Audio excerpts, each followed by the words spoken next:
This day in sports history.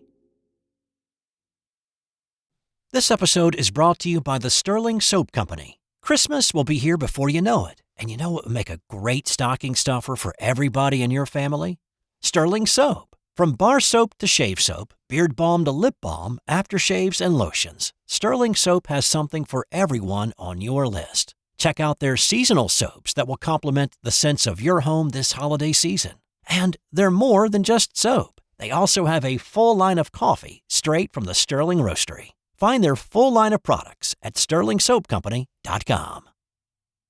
It's December 13th, and on this day in 1983, it was the highest-scoring basketball game in NBA history.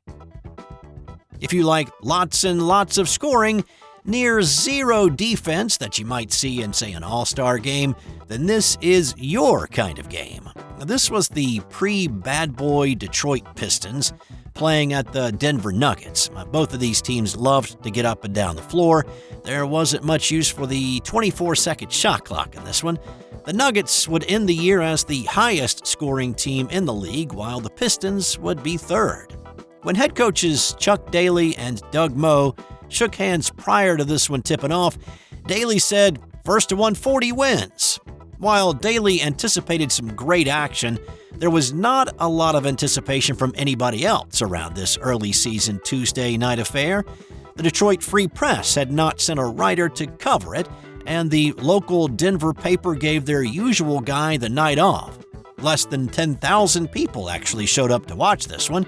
The folks who decided to stay home missed some great action.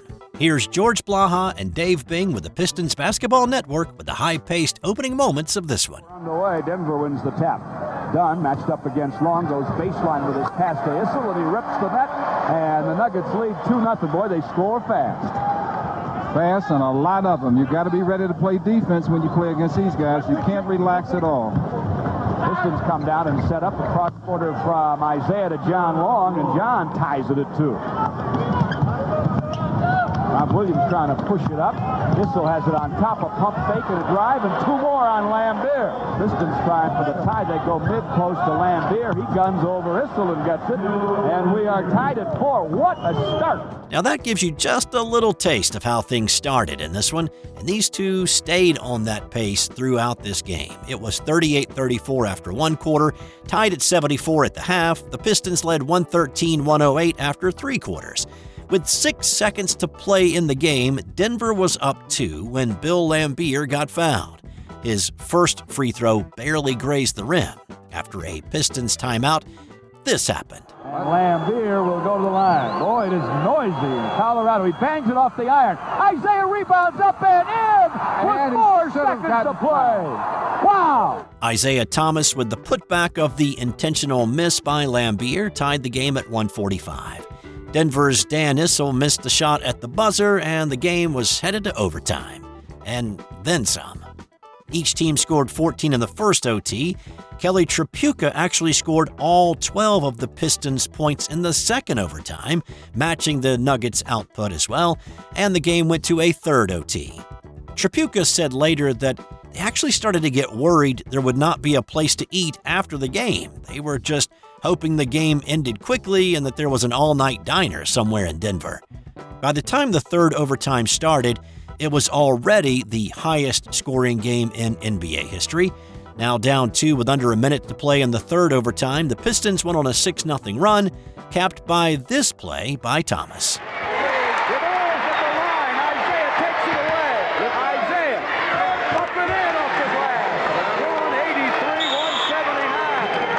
That provided the separation they needed, and after a Lambier blocked shot and a few more points, the Pistons won 186-184. Tell you what, George, as people read the paper tomorrow, they're not going to believe it.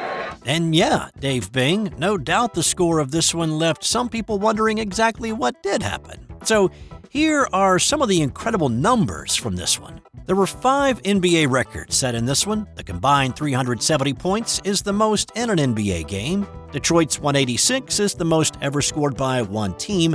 Denver's 184, the most scored by a losing team. The teams combined to dish out 93 assists and 74 field goals combined also set the record. Isaiah led the way for the Pistons, scoring his career-best 47 points in this one. John Long added 41, Tripucka had 35. Denver's Kiki Vandeweghe led all scorers with 51. Now, here's the stat that may blow your mind.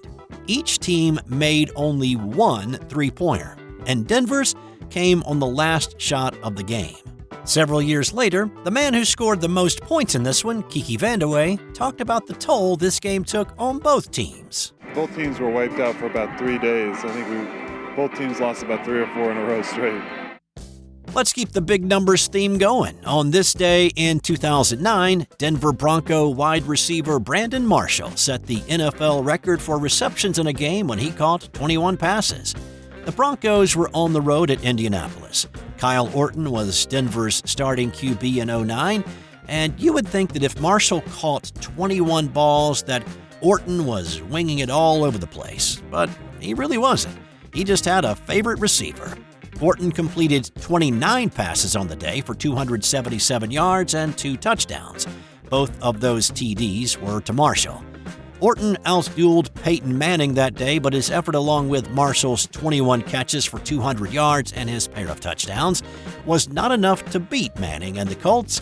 Indy stayed perfect with the 28-16 win, and in doing so, also set an NFL mark with 23 consecutive wins. On this day in 1971, a future NFL coach was making his debut on Monday Night Football as a 13-year-old participant in the punt, pass, and kick competition. The Washington Redskins were playing at the LA Rams, and at halftime of the 24-10 game, 12 kids between the ages of 8 and 13 who'd won their regional competition were competing in a district punt, pass, and kick event. They were all dressed out in Rams unis, including helmets.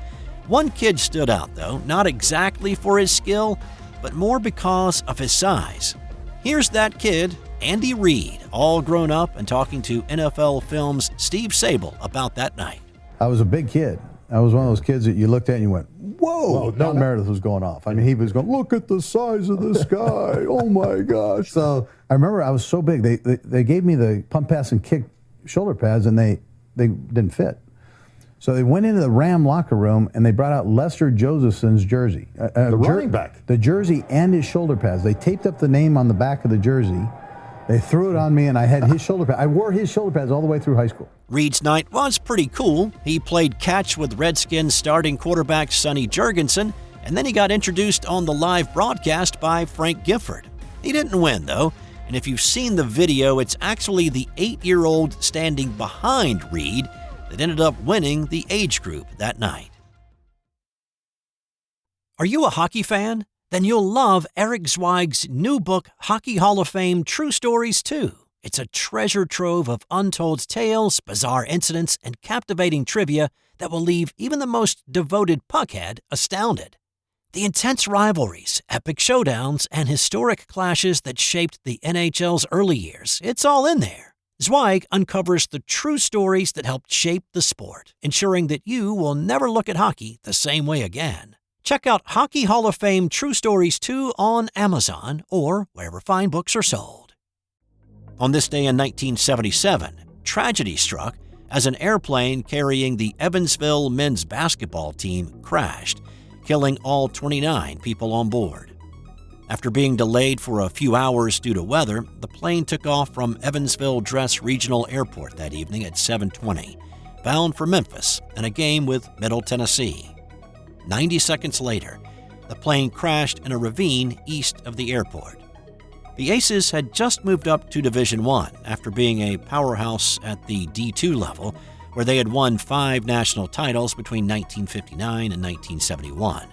Flying to games was a new thing for the Aces, but first-year head coach Bobby Watson wanted his team to travel like a D1 program, and so the team boarded the flight that fateful night.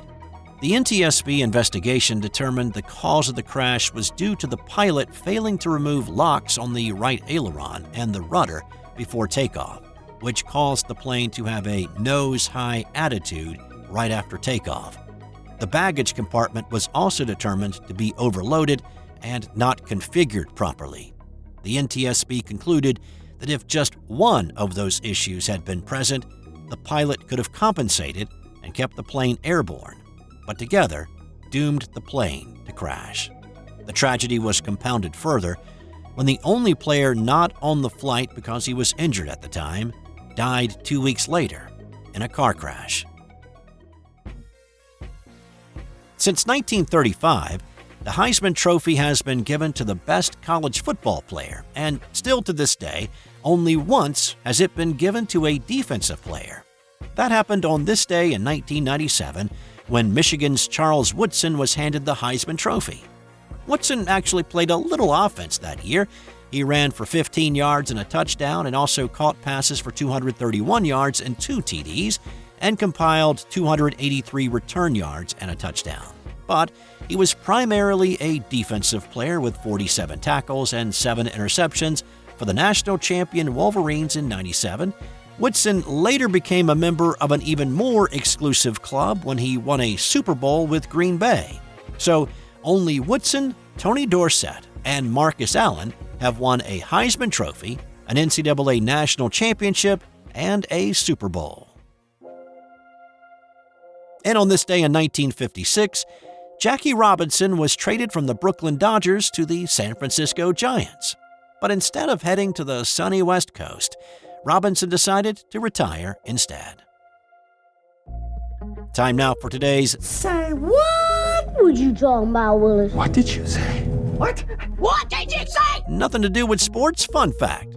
The actor Bela Lugosi was buried in his Dracula costume worn during the 1931 movie that made him famous. There was one omission, however. The cape was a replica. He'd given the actual cape to his wife, who willed it to her son in 1981. Lugosi's son would put it up for auction in 2011. However, after the cape failed to sell at auction, the cape was donated to the Academy of Motion Pictures. That's it for today. I'll have more tomorrow on This Day in Sports History.